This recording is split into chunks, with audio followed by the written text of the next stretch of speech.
जी मरवत साहब इस वक्त पहुँच चुके हैं यहाँ पर। ये खुद साख्ता प्रेस कॉन्फ्रेंस है, ये हमने बनाई है। अस्सलाम वालेकुम मरवत साहब। क्या ले जी, आपका मुझ में ये इस्तेकाक है कि जब भी जाए बन जाएगी। इतना तो हक रखते हैं हम, सुबह से खड़े आए दफ्तर में बैठे।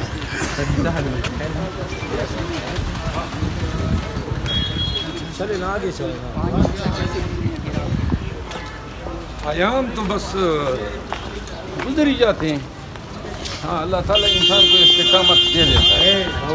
क्या कोई पंजाबियों ने खिदमत भी की है मरवत साहब आपकी? किसकी? आपकी खिदमत किसने?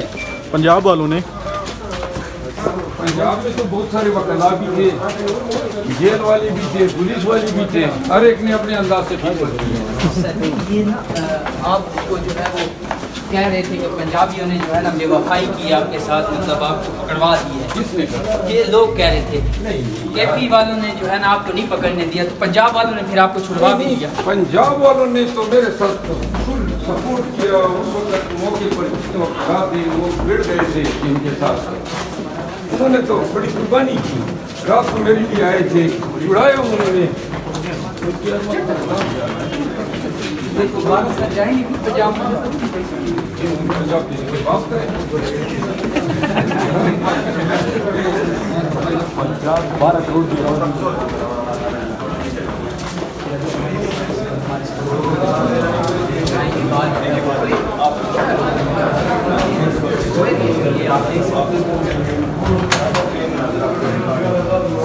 जी देख सकते हैं मरवत के इस्तकबाल के लिए इनके कबीले के लोग ऑफिस में मरवत साहब पहुँच गए।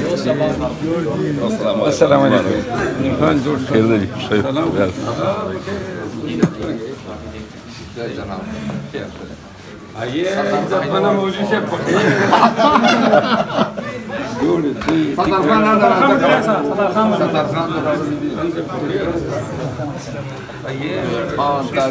सतार खान। सबसे पहले आपकी आमद का शुक्रिया।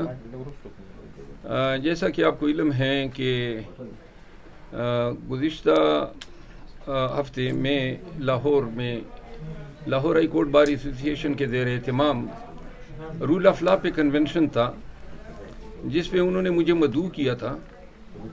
और मैं इस सिलसिले में अपनी गाड़ी में चंद साथियों समेत गया। जब मैं वहाँ पहुँचा तो कन्वेंशन जारी था और कोसा साहब की तकरीर ख़त्म हुई तो उन्होंने मुझे मदऊ किया।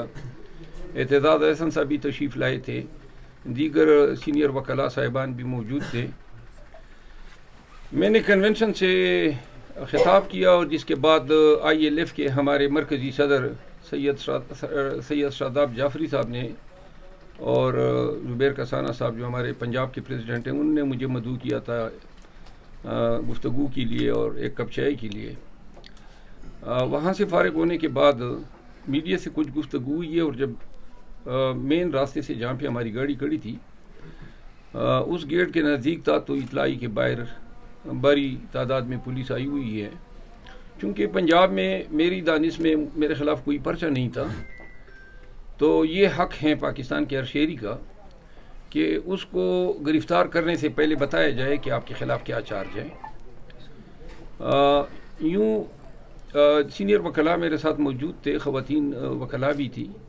तो बाहर जब हम निकले तो एक SP सिटी जो हैं वो आए हुए थे बारी जमीयत पुलिस की, और हमने उससे पूछा कि जी किस सिलसिले में आए हैं, तो उन्होंने बड़े ही तकब्बुर से कहा कि जी चले। और जिसके बाद पुलिस ने हम पे अलगार किया। बाकी सारी बातें आपने कैमरे में देखी। उन्होंने जो है मुझे टाई से खींचा, मुझे कॉलर से खींचा, मेरे गिरबान पे हाथ डाला और फिर ज़बरदस्ती खींचते हुए मुझे उन्होंने पुलिस के डाले में डाला। और फिर वो डाला जो है बम्बई 8-10 गाड़ियाँ पुलिस की सीधा वहाँ से निकली हैं और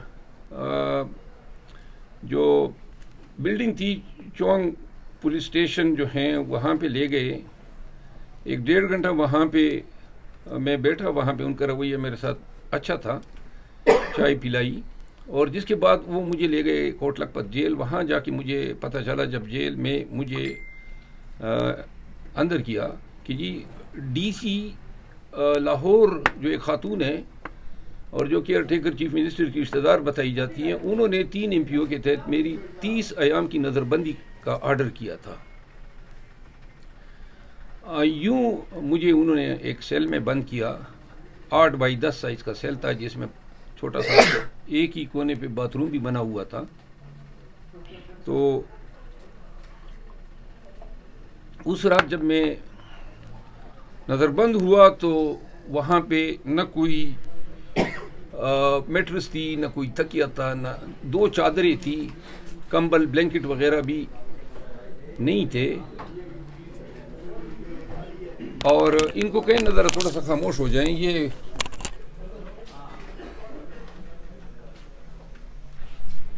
फिर वहाँ पे पहली रात गुजारने के बाद सुबह जो है वो नाश्ता ले आए। चूँकि मैं डायबिटिक हूँ, चाय में चीनी थी, इसमें मैंने कहा कि मैं चीनी की चाय नहीं पी सकता हूँ, तो वो नाश्ता ही ले गए। मैंने मैट्रेस, शीशा, रेज़र, किताबें और ब्लैंकेट्स तलब किए, तकिया भी, जिस पे जेल हुकाम ने मुझे कोई जवाब नहीं दिया। और रात हो गई, 4 बजे जो हैं वो मेरे सेल का दरवाज़ा बंद कर देते थे। दूसरी रात गुजरी, मेरी दवाइयाँ 2 टैबलेट्स जो थी 2 की अक़साम की, वो मेरे जेब में थी जब मैं जेल के अंदर जा रहा था। और बदकिस्मती से चूँकि स्मोकिंग भी करता हूँ तो सिगरेट का डब्बे भी था, वो उन्होंने जेल में तलाशी के दौरान मुझसे ले लिया कि जी आपके सेल में पहुंचा दिया जाएगा। वो भी उन्होंने उसी रोज़ और अगले रोज़ भी नहीं पहुंचाया। वो भी मैंने मुतालबा किया, क्योंकि मेरी सुबह और शाम की 2 टैबलेट्स थी डायबिटीज़ की, वो भी नहीं दी गई। और अगली जो नेक्स्ट डे था मेरा, वो सर्दी रात को काफ़ी ज़्यादा पड़ी और बड़ी सर्दी भी महसूस हुई। वो रात भी गुजर गई। तो अगले दिन जो है मैंने फिर उनसे मुतालबा किया, लेकिन जेल हुकाम का जो रवैया था वो कुछ इस तरह था कि जैसे उन्होंने कसदन ही मेरे साथ ये रवैया अपना रखा हो, क्योंकि जो मेरे साथ अटैच सेल था उसमें उन्होंने ड्रग एडिक्ट्स को रखा हुआ था। और वो दोनों रातें उन्होंने मुझे जगाए रखा, कभी आवाज़ें निकालते थे, कभी गाते थे बेसुर अंदाज में। और उससे अखज़ ये हो रहा था कि उनको ये टास्क दिया गया था कि ये सोने ना पाए। खैर जेल हुकाम जो हैं वो डॉक्टर की सहूलत उन्होंने दी थी, रोज़ाना आके मेरा शुगर लेवल चेक किया करता था, ब्लड प्रेशर चेक करता था। तीसरा दिन जो था उसमें मैंने शिकायत की कि जी ये सर्दी जो है वो काफ़ी ज़्यादा है। तो एक उन्होंने चादर और फराहम की। वो चादर फिर चूँकि वो बिल्कुल फ़र्श था, वो ज़िंदगी में पहली दफ़ा जेल गए थे, आदत ही नहीं थी इतनी सख्त ज़मीन पे सोने की, वो मैंने नीचे डाली। तो यूँ जो है न किताबें, न दवाइयाँ, न सिगरेट, और ये सारी चीज़ें न मिलने की वजह से मैं भी उनके साथ ज़िद पे आ गया। तो मैंने हंगर स्ट्राइक कर दी, भूख हड़ताल कर दी। मैंने कहा कि जी आप लोग मरियम नवाज़ के ये इशारे पे ये कर रहे हैं मेरे साथ, क्योंकि ये गैर इंसानी रवैया। इसकी समझ तब आई क्योंकि मैं किसी मुकदमे में मतलूब नहीं था। दूसरा, आप लोग ये देखें कि ये ज़रा आप बंद करें ना, ये आप लोग क्यों डिस्टर्ब कर रहे हैं बार बार। मेहरबानी करें अपना ये मोबाइल उठाएं यहाँ से।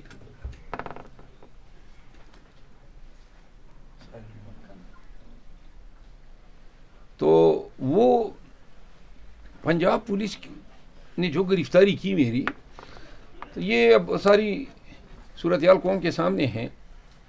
यानी इनसे उनको क्या हासिल हुआ? उन्होंने एक वकील को यूनिफॉर्म में हाई कोर्ट के हयाते से घसीटा, उसकी टाई खींची, उसके गिरबान पे हाथ डाला और उसको जो है इंतहाई डिसरिस्पेक्टफुल वे में उठा के डाले में डाला। जर्म क्या बताया गया? 3 MPO में आर्डर ये हैं कि जी KP से PTI का एक लीडर लाहौर आया है जो पोटेंशियली लॉ एंड ऑर्डर की सूरत हाल पैदा कर सकता है। इसमें लिसानियत भी है।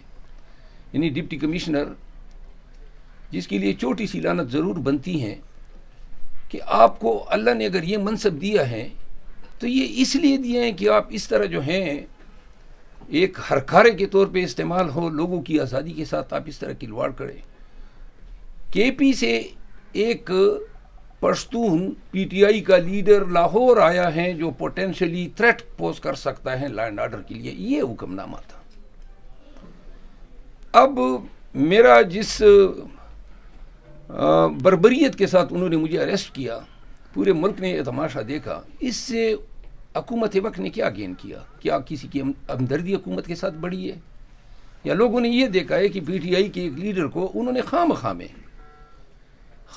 में पकड़ा, 4 दिन के बाद हाई कोर्ट ने डिक्लेयर कर दिया कि वो ऑर्डर गलत है। फिर आपने वकला बिरादरी जो हैं उनके जो जज्बात हैं मजरूह किए, हाई कोर्ट के तकद्दुस को पामाल किया और कौम को क्या पैगाम देना चाहा कि हम जो चाहें कर सकते हैं, जिस तरीके से जिसको उठाना चाहें बस जी उठा लिया, पकड़ दकड़, ये आपका लेवल प्लेइंग फील्ड है। एक शख्स गया है लॉयर कन्वेंशन में शिरकत के लिए और आपने पकड़ लिया। अगर इससे हुकूमत को कोई कामयाबी मिली है, कोई दाद मिली है, कोई सताइश हुई है, कोई PMLN का कोई वाह हुई है या कोई वोट बैंक बड़ा है तो फिर तो उनको मुबारक हो। लेकिन अगर ये मैसेज देता है मुल्क में मौजूदा हालात में ज़ुल्म का, जबर का, इंसानी हकूक़ की पामाली का, इंसानी हकूक़